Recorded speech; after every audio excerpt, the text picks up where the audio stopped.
கர்த்தருடைய நாமம் மகிம்படுவதாக. உங்கள் யாவருக்கும் ஆண்டவராக இயேசு கிறிஸ்துவின் நாமத்தினாலே என் அன்பின் வாழ்த்துக்களை சொல்லிக்கொள்ள ஆசைப்படுகிறேன். எனக்கு அருமையானவர்களே, இந்த நாள்ல கூட சேஷுவதமாக நல்லது ஒரு பாடத்தை கற்றுக்கொள்ள பிதாவாகி தேவன் நமக்கு உதவி செய்வாராக. நீங்கள் யார் உங்களுக்கு தெரியுமா? நீங்கள் யார் உங்களுக்கு தெரியுமா? நல்ல அருமையான ஒரு டாபிக், நல்ல ஒரு பாடம், அருமையான ஆழமான ஒரு சத்தியம். இந்த உலகத்துல இருக்கிற 800 கோடிக்கு மேல இருக்கிற ஜனங்களுக்கு இது புரியுமோ புரியாத தெரியவில்லை. பட் பைபிள் நமக்கு அழகாக கற்றுக் கொடுக்கிற ஒரு பாடம், அற்புதமான ஒரு பாடம். நீங்கள் யாரு உங்களுக்கு தெரியுமா? நீங்கள் யார் என்று உங்களுக்கு தெரியுமா? நீங்க சொல்லுவீங்க, நீங்க யார் என்று சொன்னால் உங்க பேரு சொல்லுவீங்க, உங்க ஊரு சொல்லுவீங்க, உங்களுடைய அப்பா அம்மா பேரு சொல்லுவீங்க, உங்க சொந்தக்காரர்கள் பேரு சொல்லுவீங்க, உங்க ஊரு பேரு சொல்லுவீங்க, உங்களுடைய தெருவு பேரு சொல்லுவீங்க, உங்க வீட்டு பேரு சொல்லுவீங்க, உங்க பெற்றோர்கள் பேரு சொல்லுவீங்க, கடைசியில் உங்க ஜாதி பேரு கூட சொல்லுவீங்க இல்லைங்களா? என்ன கோத்திரத்தை சேர்ந்தவங்க அல்லது எந்த இனத்தை சேர்ந்தவர்கள் என்று சொல்லுவீங்க. நீங்க யாருன்னு கேட்டா who are you? நீங்க யார்? who are you? என்ன பதில் வச்சு இருக்கிறீங்க? இன்னும் நிறைய சொல்லுவீங்க. நாங்க இந்த ஜாதி, நாங்க இந்த குரூப்பு, நாங்க இந்த இனத்தை சேர்ந்தவங்க. நீங்க பல ஆன்சரை நீங்க சொல்ல முடியும் இல்லைங்களா? ஆனா பைபிள் என்ன சொல்லுகிறது? நீங்கள் யார் தெரியாது.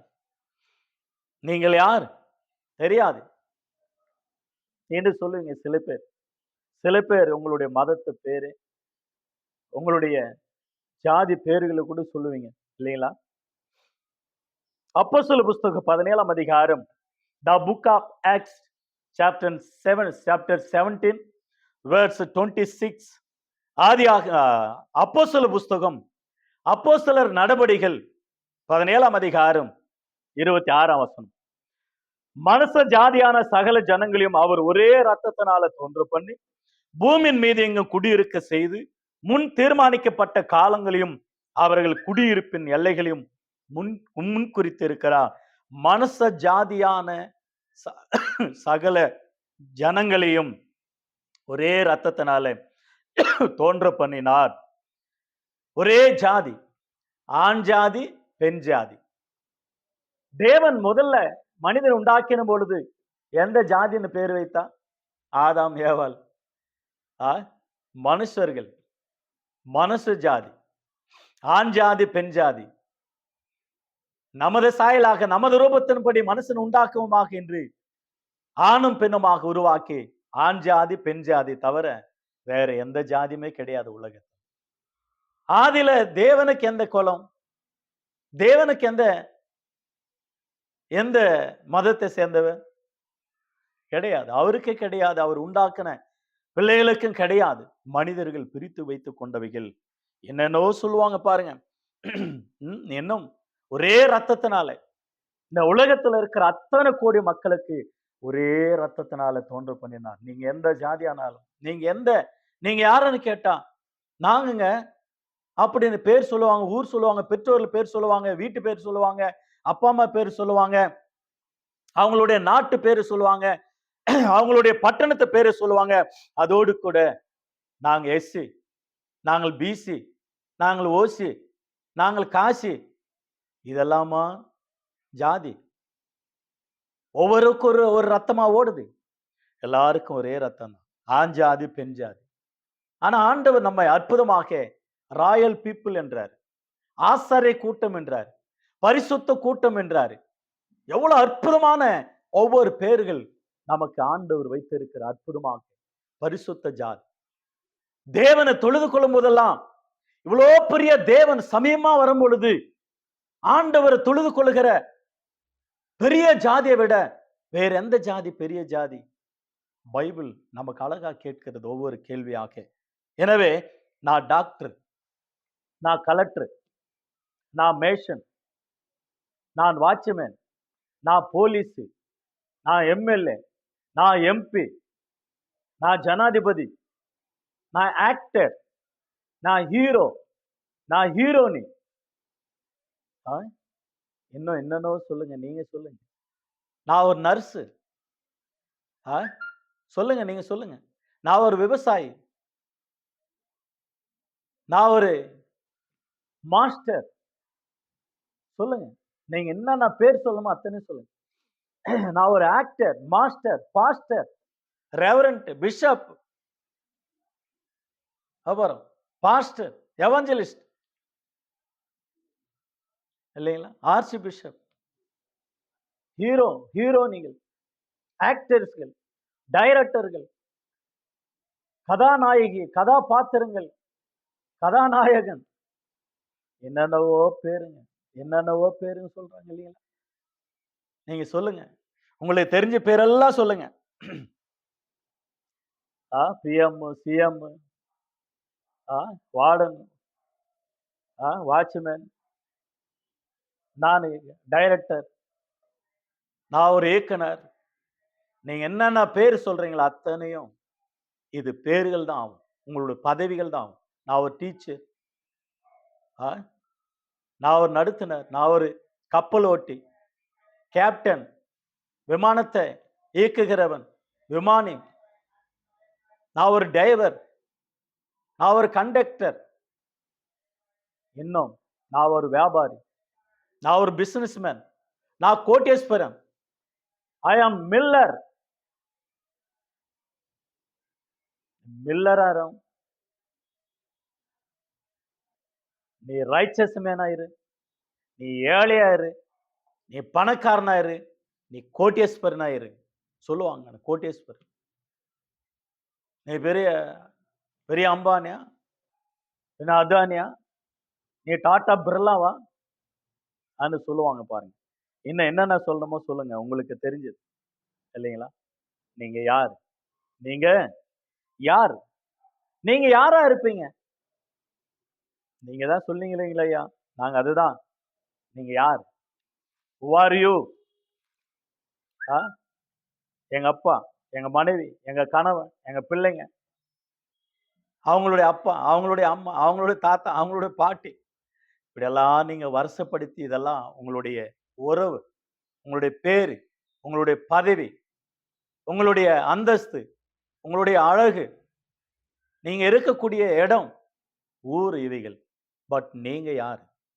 நீங்க யார்? இப்ப சிந்திக்க ஆரம்பிச்சிருப்பீங்க இல்லைங்களா? உங்களுக்கு சிந்தனையே வேலை செய்ய ஆரம்பிச்சிருக்கும். சரீரம் வேற, உங்களுக்குள்ள இருக்கிற ஆத்மா வேற. அந்த ஆத்மா பரலோகத்தில் இருக்கிறது. அந்த ஆத்மா இங்க வரணும்னா ஒரு சரீரம் தேவை. இந்த பாடி தேவை. இந்த பாடிக்குள்ள இருக்கிற ஆத்மா. எபிரேயர் புஸ்தகம் 10ஆம் அதிகாரம் 5ஆம் வசனம். Hebrew chapter 10 verse 5. எபிரேயர் 10ஆம் அதிகாரம் 5ஆம் வசனம். ஆகையால் அவர் உலகத்தில் பிரவேசிக்கும் பொழுது பலியும் காணிக்கும் நீர் விரும்பவில்லை, ஒரு சரீரத்தை எனக்கு ஆயத்தப்படுத்தினீர். இயேசு கிறிஸ்து இந்த உலகத்துக்கு வருவதற்கு ஒரு சரீரத்தை ஆண்டவர் ஆயத்தப்படுத்தினார். ஒரு சரீரம் ஆயத்தமாக்கப்பட்டது. சங்கீதம் 40ஆம் சங்கீதம் வசனம் 6, 7, 8 ஆகிய வசனங்களில என்ன குறித்து உங்களுடைய புஸ்தகத்தில் எழுதி இருக்கிறது. உங்க வேலையாக, உமது பணியாக, உங்களுடைய விருப்பத்தை நிறைவேற்ற நாம் உண்டாக்கின ஜனங்களுக்காக, பிதாவே உம்முடைய பிள்ளைகளை ரட்சிப்பதற்காக நானும் அப்பா வேலை செய்வதற்கு என்ன குறித்து எழுதி இருக்கிறது. சிலுவையில் அறையப்படணும், ரத்தத்தை கொடுக்கணும், மீட்புக்கு கிரயத்தை கொடுக்கணும், நான் போறேன் என்று சொல்லி பரலோகத்துல கற்றுக்கொண்டு பூலோகத்துல வந்து உபதேசித்தார், ரத்தத்தை கொடுத்தார், வழி காட்டினார், பிதாவை காண்பித்தார், பரலோகத்துக்கு மீண்டும் வாங்கின வழி காட்டி கடந்து சென்றார். இயேசு கிறிஸ்து ஒரு சரீரம் அவருக்கு தேவைப்பட்டது பூமியில. அது வந்தார், அந்த சரீரத்தை தரித்து கொண்டார், ஆண்டவர் வழி காட்டினார், கடந்து போனார் பரலோகத்துக்கு. எனவே எனக்கு ஒரு சரீரத்தை ஆயத்தப்படுத்தினேன். இது சரீரம், இது சரீரம். இந்த மரித்த இந்த சரீரத்தை வைத்து எல்லாரும் அழுவாங்க பாருங்க, கண்ணீர் விட்டு ரொம்ப அழுவாங்க பாருங்க. ஒரு மனுஷன் செத்து போயிருந்தா, ஒரு கணவன் மரித்து இருந்தால் அந்த கணவனுடைய சரீரத்தாண்ட உட்கார்ந்து அழுவாங்க மனைவி, பிள்ளைங்க, உறவுகள். ஐயா என்னை விட்டு போயிட்டீங்களா, என்னை யார் இருக்காங்க எனக்கு? என்னை விட்டு போயிட்டீங்களா? என்னை விட்டு போயிட்டீங்களா? எனக்கு யார் இருக்காங்க? மனைவி அழுவாங்க, கணவன் அழுவாங்க, பிள்ளைங்க அழுவாங்க, பெற்றோர்கள் அழுவாங்க. போயிட்டீங்களா? போயிட்டீங்களா? எங்க போயிட்டாங்க? அங்க சரீரத்தை வைத்துக்கொண்டு அழுகிற அந்த சத்தம். எல்லாரும் மாலை கொண்டு வருகிறாங்க. வெட்டி ரெடி பண்ணி வச்சிருக்கிறாங்க. அங்க படுத்து இருக்கிறாரு. அவர் பேர் இன்னார் பேர். ஊர்ல இருந்து வருகிறவங்களெல்லாம் சொல்லுவாங்க, எப்படி செத்தாரு? எப்பொழுது செத்து போனாரு? நேத்தே செத்து போயிட்டாரு. முந்தேத்தே செத்து போயிட்டாரு. நீங்கெல்லாம் வரணுன்றதுக்காக தான் நாங்க வச்சிருக்கிறோம். முந்தேத்தே செத்து போயிட்டாரு. நேத்தே செத்து போயிட்டாரு. காலையில செத்து போயிட்டாரு. மத்தியானமும் செத்து போயிட்டாரு. போயிட்டாரு. ஆனா சரீரத்தை இங்க வச்சுக்கிட்டு நம்ம அழுவோம் பாருங்க. எங்க போயிட்டாரு? ஆத்மா எங்க போகிறது? போயிட்டாரு. முக்கியத்துவம் ஆத்மாவுக்கு.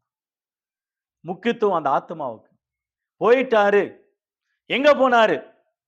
எப்படி போனாரு? இன்னைக்கு அநேகர் சொல்லுவாங்க, ஏங்க பரலோகம் ஒண்ணு உண்டு. நம்ம அங்க போனோம். அப்ப பாத்துக்கலாங்க செத்த பிற்பாடு. செத்த பிற்பாடு ஒண்ணும் தெரியாதுங்க. செத்த பிற்பாடு ஒன்றும் அறியார்கள் மரித்தோர்கள். முடியாது. உயிரோடு இருக்கும் பொழுதுதான் நீ யாருன்னு தெரிந்து கொள்ள வேண்டும். நீங்க யார் உங்களுக்கு தெரியுமா? நீங்க யார் என்று உங்களுக்கு தெரியுமா? ஒண்டர்ஃபுல், அமேசிங் கேள்வி. ஸ்கிரிப்சர் நமக்கு அருமையா சொல்லும். ஆண்டவருடைய வார்த்தை, the word of God. It is a powerful Bible. God's word. நமக்கு அருமையாக விளக்கம் சொல்லும் பைபிள். எசேக்கியேல் புஸ்தகம். The book of Ezekiel. The book of Ezekiel, chapter 3, verse 9, 19, 21. It is wonderful, amazing God's word. அற்புதமான வார்த்தை. நீங்க யார் என்பது குறித்து பைபிள் அழகாக எடுத்துரைக்கிறது. நீங்க யார்? Who are you? Who are you? நீங்க யார்? எசேக்கியேல் புஸ்தகம் 3ஆம் அதிகாரம் 19ஆம் வசனம். நீ துன்மார்கனை எச்சரித்தும் அவன் தான் துன்மார்க்கத்தையும் தான் ஆகாத வழியை விட்டு திரும்பாமல் போவானாகில் அவன் தன் துன்மார்க்கத்துல சாவான். நீயோ வென்றால் உன் ஆத்மாவை தப்புவிப்பாய். நீங்க யார் என்றால் ஆத்மா, சோல். நீங்க ஆத்மா. பைபிள் படிக்கிறோம் இல்லையா? 1 தெசலோனிக்கேயர் 5ஆம் அதிகாரம் 23ஆம் வசனத்துல உங்கள் ஆவி, ஆத்மா, சரீரம் காக்கப்படுவதாக ஆண்டவர் வரும்பொழுது 1 தெசலோனிக்கேயர் 5:23 உங்கள் ஆவி, ஆத்மா, சரீரம் காக்கப்படுவதாக. நீயோ என்றால் உங்க ஆத்மாவை ரட்சிப்பார். நீங்க ஆத்மா. நீங்களே யாரானா உங்களை யாருன்னு கேட்டா நீங்க சொல்லுங்க, நான் ஒரு ஆத்மா. நான் ஒரு ஆத்மா. நீங்க யார்? நாங்க ஆத்மா. நீங்க சொல்லணும், எங்க இருந்து வந்தீங்க? பரலோகத்துல இருந்து வந்தோம். எங்க போறீங்க? பரலோகம் போறோம். எங்க உங்க வீடு? பரலோகம். Is wonderful. 21ஆம் வசனத்தை கூட கவனிங்க. நீங்க யார்? யாத்ராகமம், எசேக்கியேல் 3ஆம் அதிகாரம் 21ஆம் வசனம். 21. அற்புதமான ஒரு வார்த்தை பாருங்க. 19, 21. நீதிமான் பாவம் செய்யாதபடிக்கு நீ நீதிமான எச்சரித்த பின்பு அவன் பாவம் செய்யாவிட்டால் அவன் பிழைக்கவே பிழைப்பான். அவன் எச்சரிக்கப்பட்டான், நீயும் உன் ஆத்மாவை தப்புவித்தாய் என்றார். நீ ஆத்மா. நாம் யார் என்றால் நம்ம ஒரு ஆத்மா. யார் என்றால் நாம் ஒரு ஆத்மாவா இருக்கிறோம். என்னாகமம் புஸ்தகம் 27ஆம் அதிகாரம் 17ஆம் வசனத்துல ஆவிகளின் தேவன், பாவிகளை ரட்சிக்க வந்த தேவன், ஆவிகளின் தேவன், நம்முடைய ஆத்மாவுக்கு தேவன் அவர். ஆகையினாலதான் தாவீது அடிக்கடிக்கு சொல்லுவார், என் ஆத்மாவை கர்த்தரை ஸ்தோத்திரி, என் முழுவதுமே அவர் பரிசுத்த நாமத்தை ஸ்தோத்திரி, என் ஆத்மாவை கர்த்தரை ஸ்தோத்திரி, அவர் செய்த சகல உபகாரங்களும் மறவாத. என் ஆத்துமாவே கர்த்தர் உனக்கு செய்த நன்மைக்கு நன்றி சொல்லு. ஆத்துமாவை பார்த்து பேசிக்கிட்டே இருப்பார். என் ஆத்துமா கர்த்தரை துதி. என் ஆத்துமா கர்த்தருக்குள்ள மகிழ்ச்சியா இருக்கிறது. தானியேலின் புஸ்தகம் 7ஆம் அதிகாரம் 15ஆம் வசனம். தானியேல் 7:15. தானியேல் ஆகிய நான் என் தேகத்தில் உள்ள என் ஆவியில சஞ்சலப்பட்டேன். என் தேகத்துல ஒரு ஆவி இருக்கு, ஒரு ஆத்மா இருக்கு. அது ஆண்டவருடைய பணியை நிறைவேற்றுவதற்காக இந்த பூமியில அந்த சரீரத்துல அந்த ஆத்மா தங்கி இருக்கு. என் தேகத்துல, என் தேகம், இந்த சரீரம், தேகம், அழிந்து போகிற மண்ணு, அழிந்து போகிற கூடாரம், நீர்க்குமிழை போல, ஒரு புகைய போல, ஒரு புல்ல போல, ஒரு பூவை போல நம்முடைய சரீரம். Is wonderful, wonderful. நல்ல அருமையான ஒரு வார்த்தையாக இருக்கு. 2 கொரிந்தியர் புஸ்தகம் 2 கொரிந்தியர் புஸ்தகம் 5ஆம் அதிகாரம். ரொம்ப அற்புதமான சாப்டர் அது. 2 கொரிந்தியர் 5ஆம் அதிகாரம் 1 முதல் 9 வசனங்களில நீங்கள் பார்க்கலாம். இந்த தேகம், குடியிருப்பு, பூமிக்குரிய கூடாரம், இந்த தேகம், இந்த சரீரம், அற்புதமான ஒரு வார்த்தை. 2 கொரிந்தியர் 5ஆம் அதிகாரம் 1 முதல் 7 வாக்கியங்கள். 1ஆம் வசனத்தை கவனித்து பாருங்க.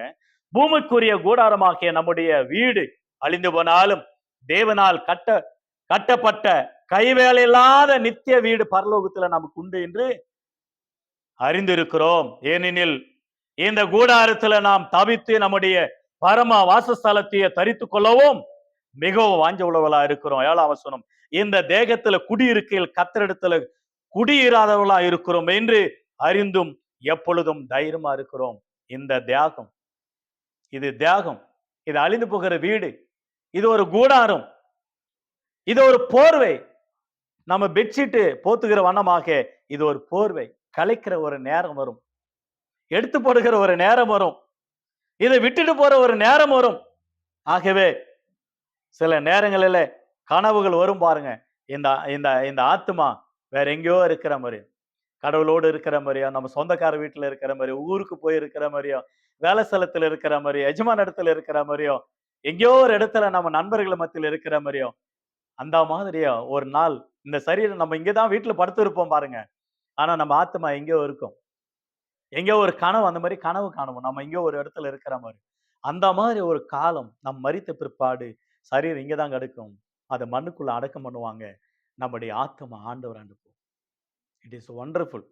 ஆகவே மறந்து விடக்கூடாது. எனக்கு அருமையான கர்த்தருடைய பிள்ளை, நம்முடைய வாழ்க்கையில இன்னைக்கு மரித்து போன மனிதர்கள் இருப்பார்கள். ஆனால் ஒரு விசுவாசி இறந்துட்டா அழுதுட்டே இருப்பாங்க.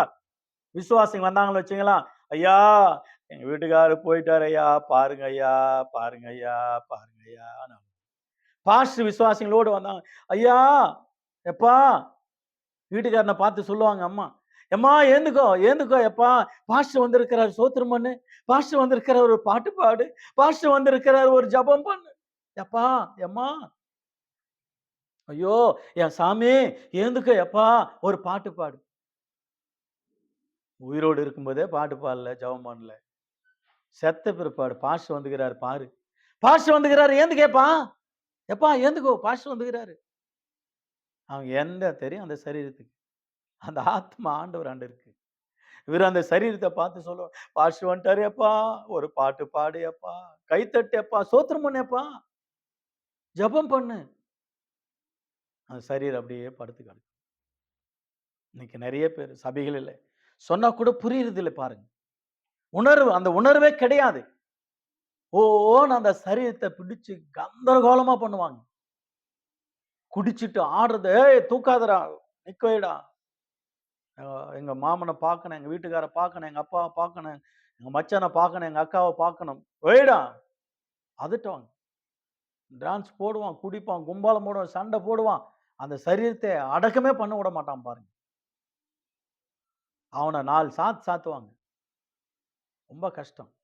ஆகவே எனக்கு அருமையான கர்த்தருடைய பிள்ளை, நம்முடைய வாழ்க்கையில கடைசியாக 2 வாக்கியங்களை வாசிக்கலாம். நாம் யார் என்றால் புரிந்து கொள்ள வேண்டும். நாம் ஆத்துமா.